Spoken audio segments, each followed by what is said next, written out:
Am I the asshole for telling my fiance's mom she's clueless and needs to mind her own business?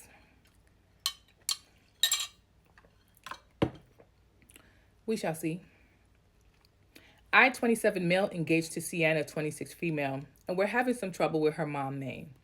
I get along fine with Sienna's family for the most part, even May typically, but she has always been a little intrusive into my family life and wanted to know details that are really none of her business. I don't have a close family or family at all, really. My mom was a train wreck of a person who destroyed her life when she was previously married by cheating and getting involved with some shady guys, which ended her marriage and caused tension with her two kids from her ex husband. She ended up pregnant with me, and there were three guys who could have been the father, and none were happy with the situation she made. When my father was confirmed, she chose another guy instead, and my father left the picture.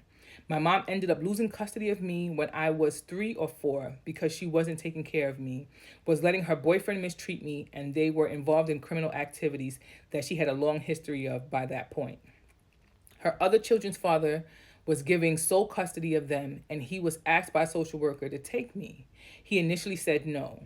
Then someone, and I don't know who, told him that his kids would hate him forever if he left me in the system. So he took me in and let me live with them until I turned 18. But his kids didn't want me, and he sure as hell didn't. So while I had a family in a sense, I grew up with other people in the same house. Nobody actually wanted me, and there it is, was made very clear to me by my mother's other children that I wasn't their sibling, and they didn't hate their dad for not taking me because they didn't want me. Their father wasn't hostile to me exactly, but he was cold and he made it very clear I was not his kid. By the time I turned 17, I was on my own because he realized his kids had never loved me, and I was dropped with the knowledge that nobody would come for him for leaving me at 17 when I was already working. I have nothing to do with them now, or my mother, or my father, or extended family.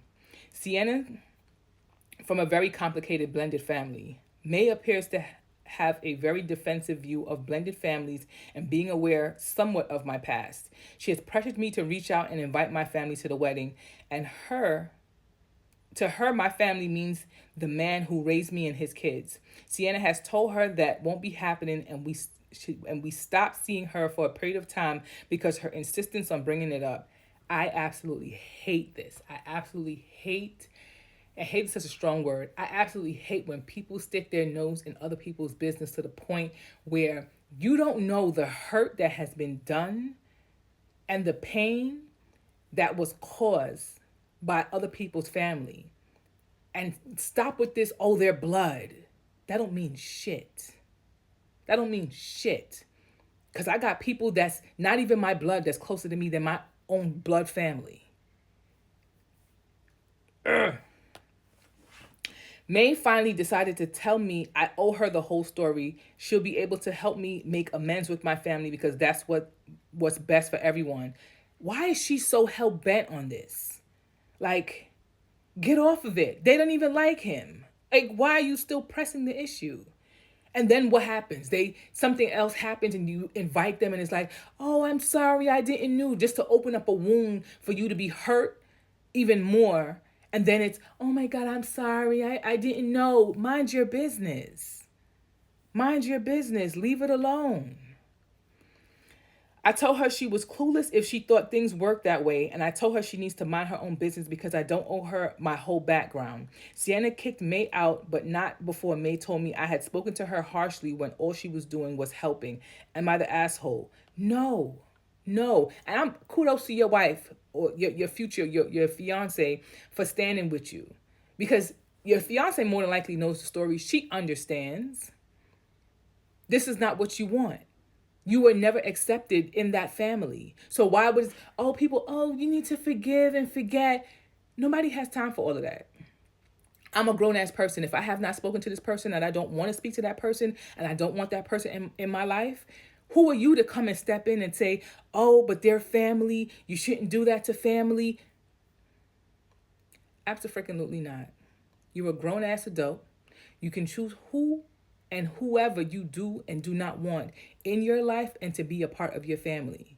They didn't want you as a part of their family. So why does she feel she needs to step in And oh my gosh, let's keep the family together. Cause me, I'm the last person to give somebody advice as far as, oh, making amends. Because people would say like I hold grudges. And probably yes I do. But I don't call it holding a grudge. I call it Xing you the fuck out my life. That's what I call it. Because if you do me wrong and I feel very much wrong by you, that I don't even care to ever speak to you again, even on your deathbed, even on your deathbed, I don't have to, I'm not holding a grudge. I just X you out my life. What John Wick, excommunicado, out of my life. There's no back and forth. There's no talking about it. Let's try to fix it. Let's make amends. I don't have time for that. I don't have time for that. And stuff like that just shows that people do not understand and they do not respect people's boundaries. Because if you set a boundary like I am not communicating with them, they did me wrong. I don't want to hear this, oh, the family thing. Bullshit. Mind your business. She could talk, oh, you talk harsh to her. If she would have mind her business, you wouldn't have to say anything to her. You already addressed it. Her keep pushing, and the fact that y'all had to kick her out of y'all space, May needs to mind her business. You're not the asshole. At this point, if she keeps pushing it, she ain't even invited to the goddamn wedding.